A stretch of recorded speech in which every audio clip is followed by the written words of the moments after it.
Thank you so much, Geronimo. Thank you for your service in this great work. Our next guest is Samuel Brown with the Anti-Violence Safety and Accountability Project, also known as ASAP. Samuel will share his lived experience as a formerly incarcerated individual, as well as noted he was the original author of this bill.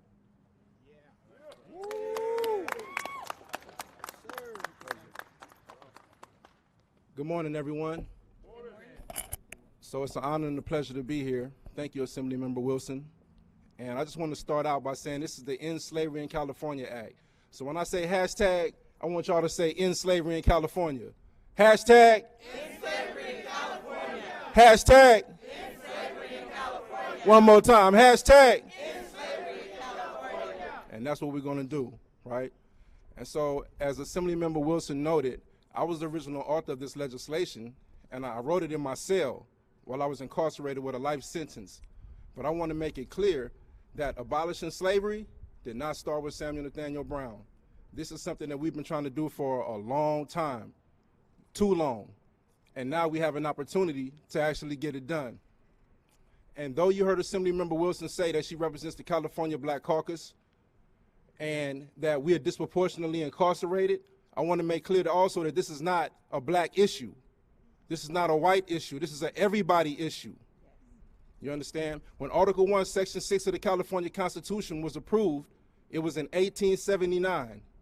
At that time, the 13th Amendment was only 14 years old. 14 years old. And a decision to take slavery from the rural areas in the South and put it across the entire nation behind prison fences was made by the 39th Congress. And let me ask you, how many people in that room do you think were black? How many do you think were Hispanic? How many were female? Not one. And they made this life-altering decision that would impact us for ages to come. And now here we are in 2023 with an opportunity to stamp it out once and for all. You know, I just want to say this real quick, that in 1908, the Model T was made, right? Here we are in 2023 and we driving the Model S. If the same laws that were utilized in 1865 and 1879 were not working then, how is it that we evolved the automobile that we drive but not the laws that govern us? It's not commonsensical. You understand what I'm saying? So my lived experience I want to share with you briefly. As I stand before you today, I have an Associate of Arts in Social Science, an Associate of Arts transfer degree in Sociology. I graduated magna cum laude from California State University, Los Angeles, in Communication Studies. I've taken thousands of hours of self-help programming, anger management, stress management, written the entire curriculum for the 10P program, the Boys to Men Workshop, Life Empowerment Group, Survival Offender Mediation Seminar, you name it. All I needed to get was one disciplinary report from failing to report to work. And they would have deemed me as an unreasonable risk to society and denied me the opportunity to come home. I want to put that in perspective for you.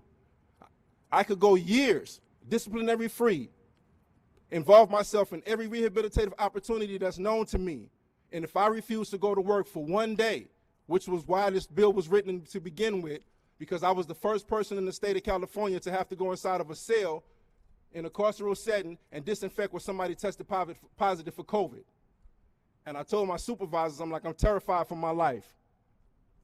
A lot of people are dying across the world, and I don't want to walk up in here not knowing what to expect, so I'm not going to come to work today. And they threatened me with the modern day whip, which is the 115, and said, if you don't report to work, you're going to get this 115. And what that 115 would have did for me, it would have gave me 15 more years, a 15-year denial in prison. And if there was mitigating evidence, then a 10-year denial, then a 7-year denial, then a 5-year denial, then a 3-year denial. And it would have negated all of the hard work. So this is what modern day slavery looks like. In addition to what Geronimo talked about in being an economic engine for those who ravage black and brown and impoverished communities, this is what it looks like.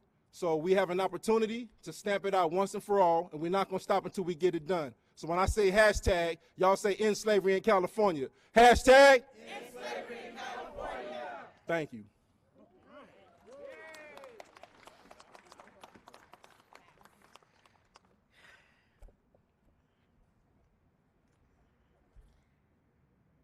just thinking about how fearful we all were when we first heard about COVID-19, and imagining having to go into a cell and clean that and wanting to decide for yourself that you wanted to live, and how that can jeopardize your ability to return home.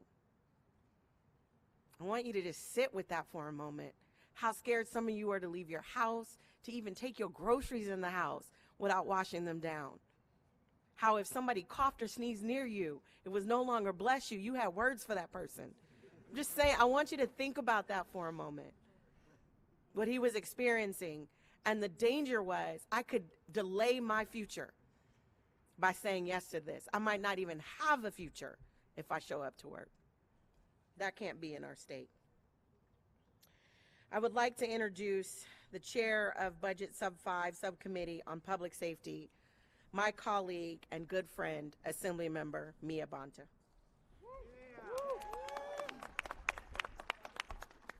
Good morning. How are we doing today?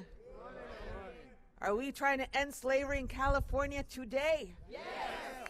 Yes, we are. I'm Assemblymember Mia Bonta. I represent proudly California's 18th district, which is Oakland, Alameda, and Emeryville. And I am the chair of Budget Sub 5, which is about public safety, which is about making